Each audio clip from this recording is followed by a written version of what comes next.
lubwama mugenda kutandikira wa etteka lya copyright ffe twalirekera bannaffe omanyi tulina obuzibu mu ggwanga lino bw'ovaayo n'oyogera mbw'oyo akuba ekintu kyaffe n'ebintu ebyandibadde biyamba industry ng'awamu mu Uganda kati tetukyayogera buli avaayo n'alaba obutuufu bw'ensonga ye nga bw'agirabye wuuyo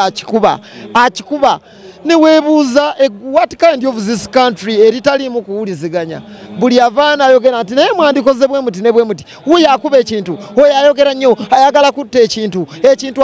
n'otunuulira eggwanga lino n'ojjula n'okkaaba amaziga n'ogamba nkole ntya bw'otambulako n'ogenda mu nsi endala ng'e Sudan n'ogenda e Congo n'ogamba oba nsigala eno neme kudda so tulabye nnyo okubeera nti tetukyalaba butuufu bwa nsonga bw'ovaayo n'oyogera ensonga mbuuyo akuba ekintu kyaffe ayagala kwonoona ekintu kyaffe ayagala kutta ekintu kyaffe tetukyateesa oli bw'akola ddiiru y'omunyago gwe n'ayita mikwano gye nga bagulya nga batambula bagenda LIl Pazo mutuswaziza ffe ng'abayimbi mutukubye akavulu okuva omulongo Katolo yafa mubaddewo kale tutegedde nti muli ba mugaso nnyo n'okusinga ffe bannannyinimu naye mutusonyiwe abamu tubadde tetuliimu mu ggwanga tubadde tulinamu obugendogendo bwe tukomyewo ne twekwatakwata ne tugaba naye ebitalo twabiwulira era byagwa katudduke naye nga mwebale nnyo aba media okubeerawo naddala Tagi TV okuva omulonguliro yabuuka omanyi ffenna tuli ba Luganda tukolera wamu media n'abayimbi bwe mutali tetukola naffe tutali temukola wadde sina kyemba banja mwambeererawo nnyo mukama abampeera omukisa essebo naye nga kitalo nnyo eky'omukulu kitalo nnyo eky'omulongo Kato era y'ensonga lwaki tuli wano naye abantu nga banene batandika okuva mu industry kirekawa industry ku myaka nga egina emito kyakusaalirwa nnyo kubanga abagisigaddemu baamalala bannakigwanyizi berowoozaako bokka Kato abadde alina omumuli gwatembeeta oba enjiri gyatembeeta ey'obumu neyo enjiri eya munno naye bw'olya naye alye n'oli alye n'ono alye yemmere ewooma enjiri yabadde agitambuza ate nga ntuufu mu butuufu w'ebigambo naye atukoze bubi kubanga abantu nga bano bwe bava mu industry ne musigalamu bannakigwanyizi ke kali kafeero ke yayimba nti laba boolekawo abaki laba boolekawo ab'emitwe emiyaaye tusigazizza ab'emitwe emiyaaye abalungi batugendako tulabye so byonna Allah bw'atyo bwagera omukulu agenza okufanga y'omu ku bantu abalwanira okubeera nga balaba nti etteeka lya copyright alifa alumba federation nze nabavaako nabeesonyiwa ekyo kyenkugambye munnaye nabeesonyiwa naye ng'ate tubadde tulowooza nti nabayimbi esaazi mwandibadde mu-unitinga okulaba nga mupushinga twagala okuyunitinga naye zalawo kati mwe temubimanyi n'abantu abaliyo tebabimanyi eno bizinesi gye twajjamu kati ffe abazadde abaana baffe tulina n'obbibatangire ennyo kubanga bijjuddemu too much ego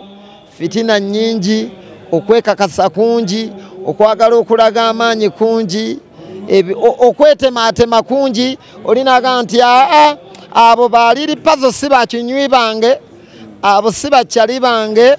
abo soota nabo sawuna abo sisamba nabo mupiira abo tebandayikinga ku Facebook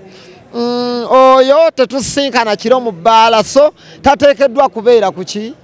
olaba industry oli bwagikuumira mu kantu akatonotono ak'emikwano n'eŋŋanda eyo kitegeera so nga industry twetaaga ab'embale omwana wuno wa mu Western Uganda Chris wuuyo ebiseera ebisinga abadde Bulaaya twetaaga abantu bangi lwaki olowooza nti gwe industry ogenda kuŋŋaanya bakyaliibo akabonda akatonotono koba oteeka ku ki ku ttiimu kalye so bwe twabirabanga ffe birimu volongoto nga bigenda nga n'ebigambo bingi ebiso biyitiŋŋana n'okwewerera noga waayo enzadde obwana bwange gwate gwe kakati gw'olulunkana oligenda naki omulongo Kato tumutaddawo agenze naki lwakuba abantu balamu tetunyiga omanyi ffe munnange abalamu tulowooza mbu ffe tuli bagezi tokimanyi bwe abantu balamu ffe tukyasinza okwegeziwaza kati omulongo Kato yakoze musango ki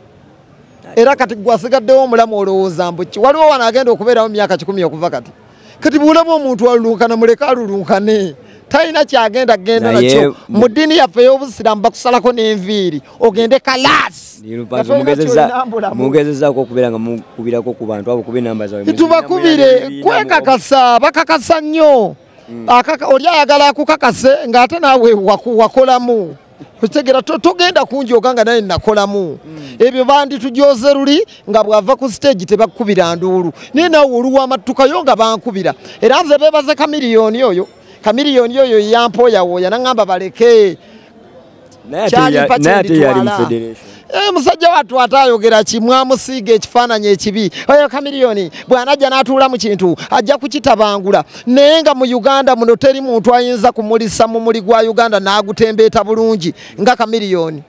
kale LIl Pazo bigambo ebingi nnyo naye nga munyi fitina n'okukakasa n'okwefuula ab'ekitalo bikome kubanga ffenna bwe tulinnya ku stage batukubira enduulu n'olwo olugezigezi lw'okulowooza mbu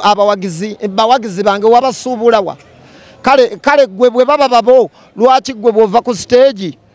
n'omulala bw'alinnya bamukubira enduulu so ebintu by'okwegulumiza ebyo by'okwefuula ab'ekitalo ensi ebatunuulidde ffe katusigale nga tuli ba mitima myerufu nga tuli bagumiikiriza abawagizi baffe baliraba ani yali omukyamu ani yali omutuufu. Okay, tuyanza nnyo oyo bwatu wabadde LIl Pazo okubeera nga ate